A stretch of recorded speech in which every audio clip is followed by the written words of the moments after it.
আসসালামু আলাইকুম। সবাইকে স্বাগতম জানাচ্ছি আজকের আয়োজনে। আজ আপনাদের সাথে শেয়ার করব পুলি পিঠা রেসিপি। আমার আজকের এই রেসিপিটি ফলো করে বাড়িতে যে কেউ পুলি পিঠা তৈরি করতে পারবে খুব সহজে। খেতেও ভীষণ মজার এবং দেখতেও খুব সুন্দর। আশা করছি আমার আজকের রেসিপিটি আপনাদের ভালো লাগবে। তাহলে চলুন শুরু করা যাক। পুলি পিঠা তৈরির জন্য আমি এখানে নিয়ে নিয়েছি 1.5 কাপ পরিমাণ নারিকেল কোড়া। এর মধ্যে দিয়ে দিচ্ছি 3/4 কাপ পরিমাণ খেজুরের গুড়,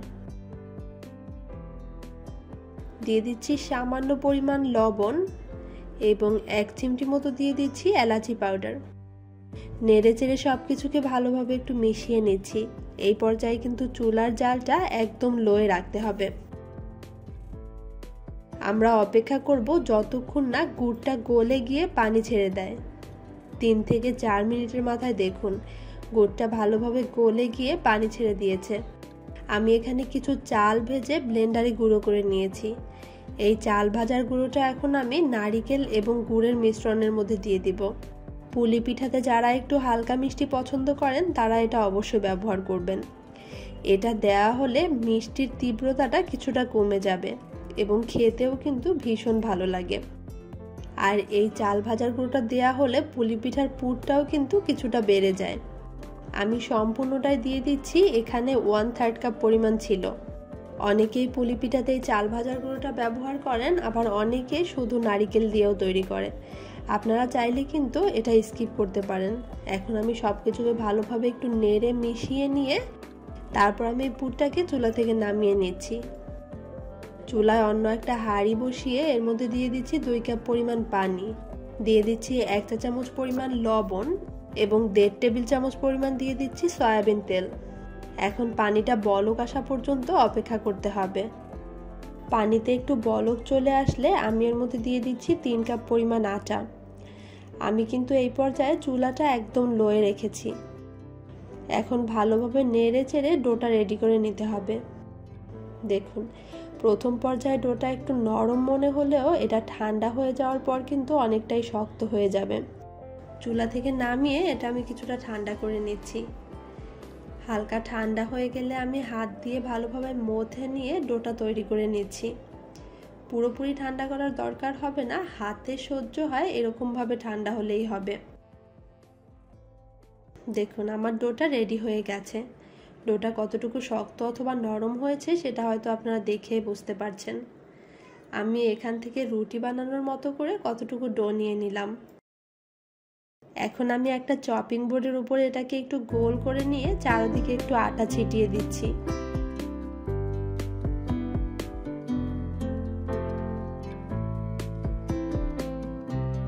একটা বেলুনের সাহায্যে রুটির মতো করে এটাকে বেলে নিতে হবে। খুব বেশি মোটা অথবা পাতলা করার দরকার হবে না। আমরা যেভাবে রুটি তৈরি করি এই রুটিটাও ঠিক সেরকম ভাবেই তৈরি করে নিতে হবে। দেখুন আমি রুটিটাকে কেমন করে তৈরি করে নিয়েছি। এখন আমি এরকম একটা কুকি কাটার দিয়ে এগুলোকে গোল গোল করে কেটে নিচ্ছি।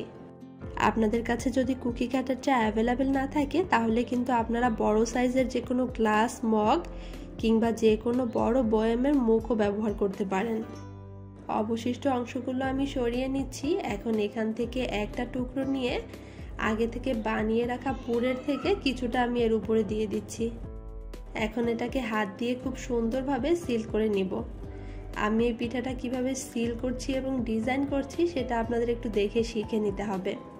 এটা কিন্তু একদমই সহজ, আপনারা একবার দেখলেই পেরে যাবেন। দেখুন কত সহজেই এই ডিজাইনটা করা যায়। কত সুন্দরভাবে আমি পিঠাটা তৈরি করে নিলাম। সবগুলো পিঠা আমি একইভাবে তৈরি করে নিব। আপনাদের বোঝার সুবিধার জন্য আমি আরও একটা পিঠা তৈরি করে দেখাচ্ছি।